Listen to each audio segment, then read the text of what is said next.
we're going to get started here with the presentation. Start clicking here. Save costs on recruitment spend and still fill your jobs quickly. And Barry actually, quite unknowingly, gave a little bit of a segue into where I want to start today with, it's a really interesting job market. You know, as director of recruitment marketing here at Haley Marketing, our department looks at the numbers a lot, what's going on with job growth, labor force, unemployment, wage growth. And lately, job growth is coming down. The last 3 months, it's been about 150,000 jobs per month versus 195,000 in the previous 6 months. So we still have good job growth, but it's slowing down. That soft landing seems to be a common theme here today.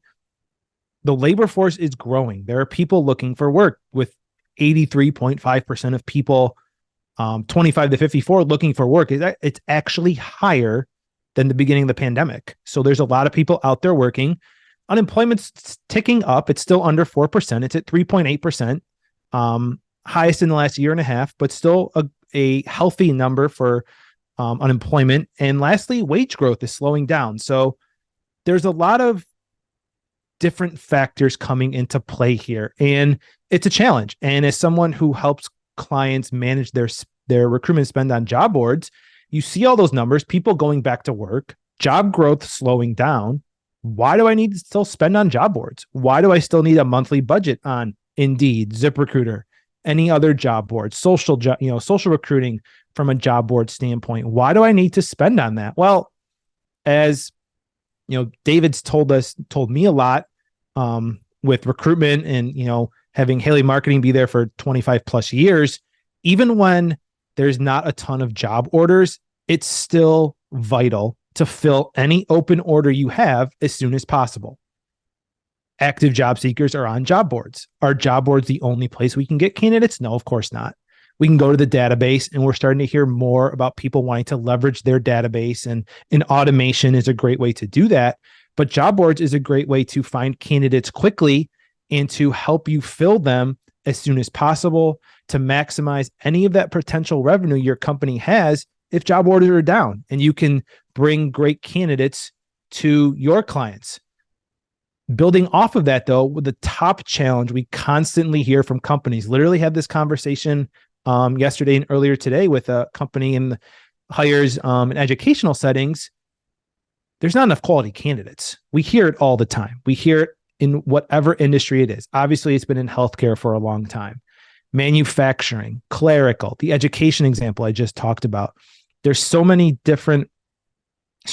much challenges with getting enough quality candidates to fill those open job orders. And with all of the different challenges with job growth and wage growth and unemployment, we kind of want to be like this Gumby type guy here and throw our hands up. It's a challenge. How can we overcome the lack of quality candidates if they're just applying to our jobs and we can't place them? What can we do? And that's what I want to get into with this talk today, is how can we not waste our money on the job boards? How can we find the best quality candidates out there from just a job advertising standpoint and fill as many jobs as possible? It's not just job advertising. There's, much more we can go into with the other pillars of recruitment marketing, where we try to find the right people to fill your jobs. It's career sites, it's employment branding, it's social recruiting, it's candidate automation. But today we're going to talk about job advertising and how we can really reduce costs and manage costs correctly and still fill some open job orders. And there's so many metrics you can look at. You can get lost in the data, but when we look at data, it's these three metrics. It's cost per click, it's cost per application, and conversion rate. Starting at the top with cost per click, and we'll dig into cost per apply start right here. It's Indeed changed in the summer here, June, July. They now charge you when someone clicks on apply now or apply on company site versus when somebody clicks on cost per click. Do you know what your cost per click should be? Do you know what your cost per application should be? What it should be in the market? What's a good conversion rate? And by conversion rate, I mean percentage of clicks that leads to an application. And those are the baseline metrics, but then it goes to that next level.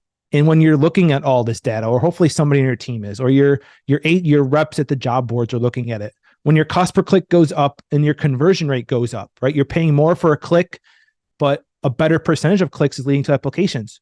What do you do with your budget to get the best cost per application?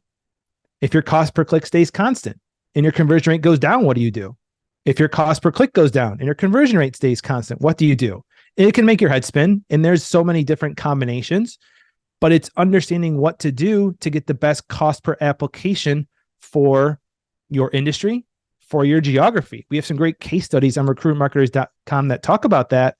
And we're going to look at the next slide on some data we've started to acquire here at Haley Marketing. It's looking at the cost per apply across industries, because we manage millions of dollars of job spend here at Haley Marketing. We have some great data we've started to grow here in 2023. It's looking at what's a cost per application for different industries. And then knowing that, how can you benchmark yourselves against that?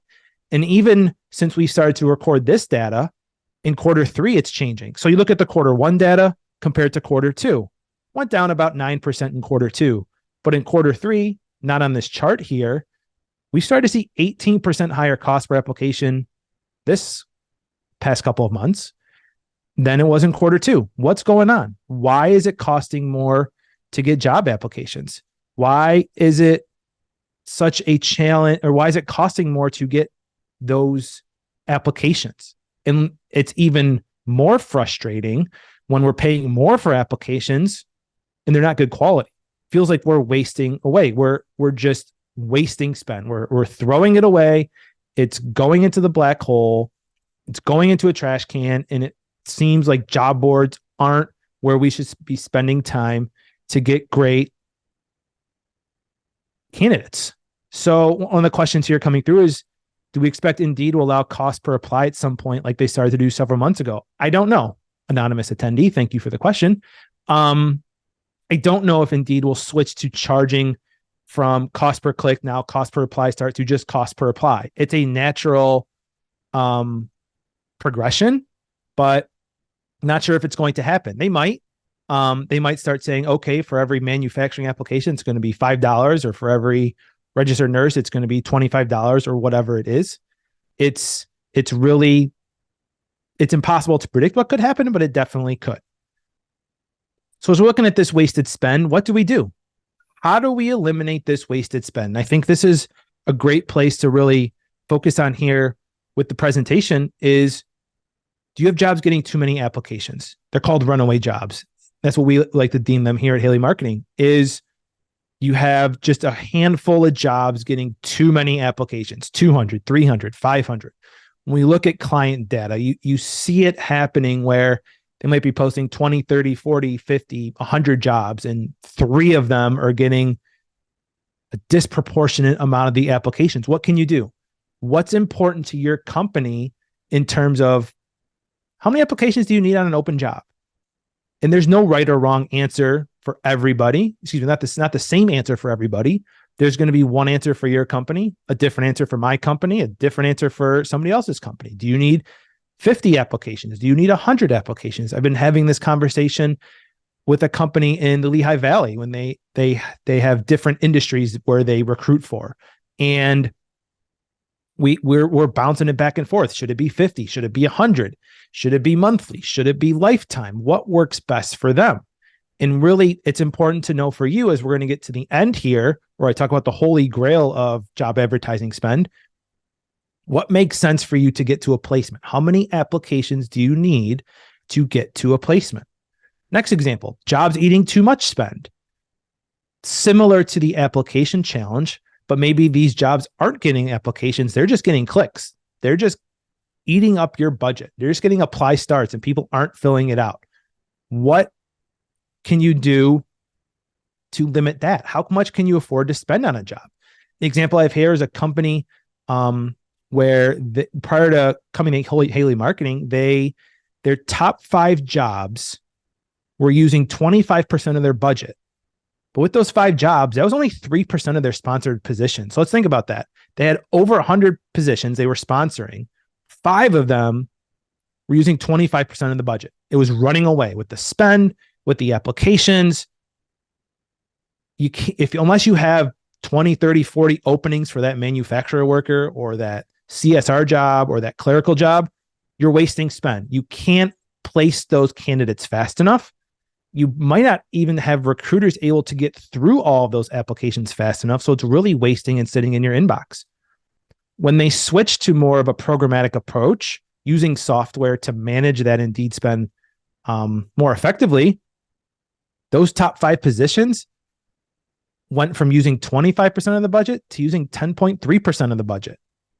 And by being able to distribute that to get more applications across more jobs, they had 1,300 applications in their third month versus 1,300 applications in the quarter prior to using an automated solution to getting rid of that wasted spend. They were able to know, okay, this is how much we want to spend on a job. This is how many applications we want on a job. We're going to be able to get more applications by using some automation. We'll talk about in the next slide. Lastly, are there jobs getting a lot of clicks and not a lot of applies? Similar to the first two, but when's the right time to stop spending on a job? Some jobs are duds. Some jobs just aren't good. Maybe it's a bad title, a bad pay rate, a bad job description, job advertisement writing. When's the right time to stop that? When's the right time to change it? So we want to use some automation. We don't want to have people sitting there monitoring when we get to our target goal of 50 applications, 100 applications. We want to use some software that can help us limit that. Indeed has some great options in its platform. We use programmatic software here at Haley Marketing from a company called Appcast, where it works with a lot of different publishers like Indeed, ZipRecruiter, Talent.com, JobCase, Career Builder, Monster, all of them, where you can manage those budgets and make sure it's not running away with your spend. And it's automated. So you don't have to sit there Friday night at 9 p.m., Saturday at 2 p.m., Wednesday at noon, and always be monitoring. We want to automate what a computer can do really well and leave those human tasks up to us. So as we bounce around here, we've talked about limiting the spend. Well, we talked about what's going on in the industry and the economy. We talked about how we want to manage that spend. So now how do we get the quality candidates? And there's 3 areas I really want to focus on here is number 1, application format. And one of the questions here that talked about is why do people stop applying or start an application and stop? It's actually a great report I found earlier this year from Hireology. And why do people stop? Well, 73% of people stop applying on a job because the application was too long. 63% of people stop because they had to input their resume. And there's other reasons, but people don't want to have to input a lot of information. Amazon has made us spoiled. We need to reduce friction. We need to make it simple for people to apply, whether they're on a desktop, whether they just have 5 minutes, they're looking on their phone wherever they are, and they can just click a couple of buttons, because right now I can go to Amazon and purchase a new pair of golf shoes and have it on my doorstep in 2 days. Quick apply versus application on your career site. Evaluate all those different ways. Make it easy for your candidates. Don't make it difficult for them to answer or to apply. Excuse me. Number 2, job title. Simpler is better. We were talking to Indeed earlier this year in a webinar, and one of the pieces of information they shared was the top search queries on Indeed during the month, right? What was the most common search query a candidate input into Indeed before clicking enter? Number 1 was a blank search. Literally nothing. So what that's telling me is people are just going to a job board to search for a job. They're letting the algorithm look at my past search history, my past application history, to serve me up the results of jobs. If I'm a manufacturing worker and I've applied to past manufacturing jobs in the past, you need to have really good job titles if you want your jobs to show up in that blank search that someone went to Indeed to search for, right? I've seen loin feeders. I've seen pasteurizers. I've seen jobs at glazing. I don't know what that means. Candidates aren't going to go to Indeed to search for that, and they're probably not going to click on that either. They might search for manufacturing. They might search for production worker, secretary, admin assistant. Some of them just search for remote jobs. Literally, that's all they type in. Simpler is better. Really important. And lastly, job description. What's in it for me? I'm going to talk about that on the next slide. I use this example all the time. It's from one of the companies we work with.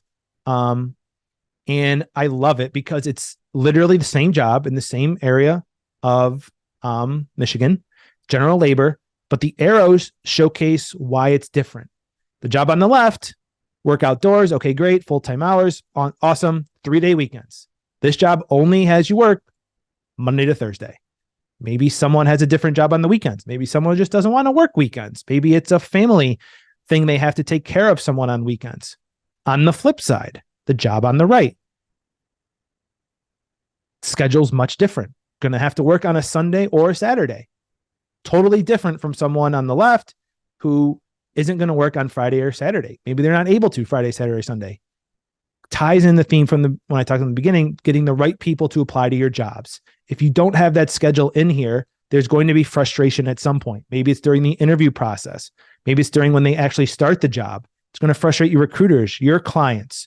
They don't know that what the small detail might seem to you, but really important to them, frustration is going to happen. So it has to be what's in it for me, the candidate, with your job, with your job advertisement, your job posting that people are finding out. Lastly, the holy grail, job advertising. This is where we want to get to. When you're spending money, what's bringing not just the lowest cost per application, what's bringing the sendouts, what's bringing the placements. Have some great data here from a company I work with. And the top chart is just the surface level data that I would see on when I'm looking at their data. Level 1, level 2 was their different types of healthcare jobs. Level 1 was more tech RN jobs. Level 2 was some non-clinical or easier to fill clinical jobs.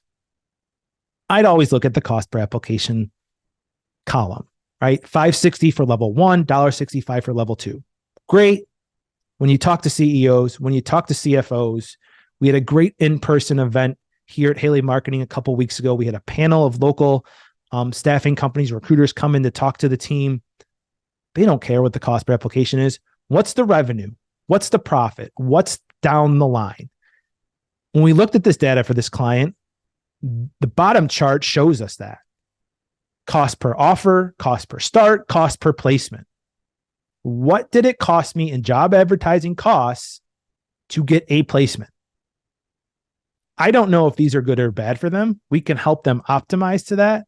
But when you get to that, I'm saying holy grail job advertising, it's really, really helpful to know, okay, I have to pay $545 to get a level 1 placement in my company. Is that sustainable for me? What's that bring back in gross margin? What's that bring back for my team, for my company? Is that good? Is that bad? What do I need to adjust? Level 2, same thing. Lower level jobs, so probably not as much a high bill rate. But if I can pay $178 to make that placement, how does that fit into all my other expenses to fill that job? That's where we want to get to really reduce our costs, find the best quality candidates, and make the best data-driven decisions. So as we wrap up here, summary, know your metrics at the beginning. What's a good cost per click, cost per apply start, cost per apply, good conversion rate for your jobs in your market. The registered nurse job in Buffalo is going to be different than the IT job in Phoenix, than the manufacturing worker in Kansas City, than the surgical tech in California, and on and on. It's all going to be different, but understand what's market rate. Can you beat it? How does it fit into your business model? We'll get in the last point. Number 2, automation in place to prevent the wasted spend. How many applies do you need? How much spend can you afford to have on a job before it's become wasteful? What makes the most sense to you to get the best results out of that recruitment spend? Third, get the best candidates. Set yourself up for success there. The job titles they want to see, the apply format they want to see, where candidates are spending time. What do candidates want to read in that job advertisement and job posting? Shouldn't just be a job description. What's in it for me in that first 1, 2, 3 sentences at the start to get me hooked? Because they're not just competing. You're not just competing for them to work with the staffing agencies down the street. There's gig jobs they could work for. There's other part-time jobs locally they could work for. If you're paying $15, $20 an hour, there's a whole heck of a lot of other $15, $20 an hour jobs that are non-staffing jobs. So what's in it for me, the candidate, to apply to your job at your staffing company? Lastly, work towards that holy grail. Know what it costs in job advertising and all your other costs too, but we just focus here in job advertising. What does it cost for you to get a placement or send out, whatever makes most sense for you? Because there's some uncontrollable factors at the end. How much does it cost for you to get a placement, a send out for each of your different types of jobs? And how does that fit into your overall business model and leading to the gross margin? Had a question here for Beth is, I've pretty much wrapped up here, and I'm sure David will pop back in, but can you provide the automation platforms that can be used to limit spend with Indeed? There's different, I focus on programmatic software, Beth. So there's, we partner with AppCast. They have a software called ClickCast. There's Recruitix has software. Jovio has software. PandoLogic has software. You can also do it right inside the Indeed platform. You don't need to use new, programmatic software to do that. Indeed's added some nice features over the last couple of years to say, this many applies on a job, or this much spend on a job, and cut that off when it reaches that limit.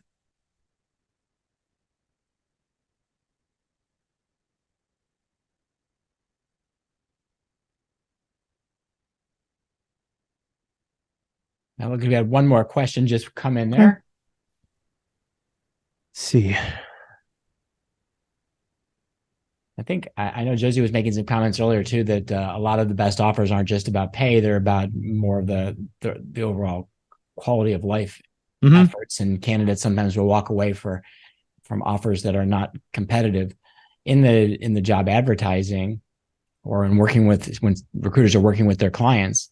Are there things they should be doing that actually help them not just get more candidates applying, but actually help them get a lower cost per place candidate? I mean, writing really good job advertisements should get you in front of the right people. So you don't need as much. And it goes beyond job advertisements too, David. It's star ratings. Brad Biley talked about that earlier. If you're I think it was 3.3 is that benchmark he likes to talk about. If you're below a 3.3, you're probably not going to get as many good candidates as if you're a 4.5. If I have options as a candidate, I'm going to apply to the job that has a nice reputation online, that pays well, that has a title I want to see. And then hopefully it takes fewer applications for your team to collect to get those quality candidates. And then it just funnels down the line to a placement, a send out. And you don't need to spend as much to get that quality candidate. So it's not just focusing, I think, on that day-to-day budget. It's all the other aspects of the recruitment marketing that factor into it. Thank you. And one last question before you wrap up is, we've talked a lot about this internally. So right now it's easier to get people to apply. Cost per apply overall declined. I know it's bouncing back some, but it declined a lot compared to where it was. So if you're in staffing, if you're in recruiting, you just presented a lot of data, and people who are not numbers people went, oh my God, what I don't want to look at all these charts of data. How do I do this? But I'm going to ask the question, not how. Why is it important to pay so much attention to the data right now in this market?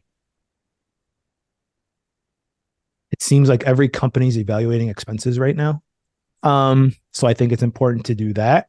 It's important. It's really important just to know how much you're paying. And I think it's easy to start small.